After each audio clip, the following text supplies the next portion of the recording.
Κύριε Γιάννη, περιμένετε λίγο να την τραβήξω και από εδώ να μην χτυπάει τόσο, γιατί μήπως βγαίνει σκοτεινό. Την πάω δηλαδή πάλι.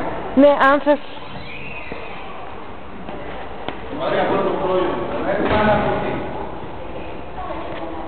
Γιατί από εκεί με χτυπούσε και δεν ξέρω, μπορεί να βγει σκοτεινό.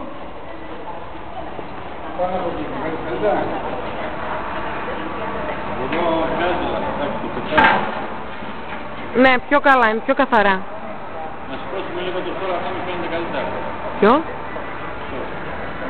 Όχι, από εδώ είναι ωραία. Από εκεί με χτυπούσε ο ήλιος και τη μαύριζε.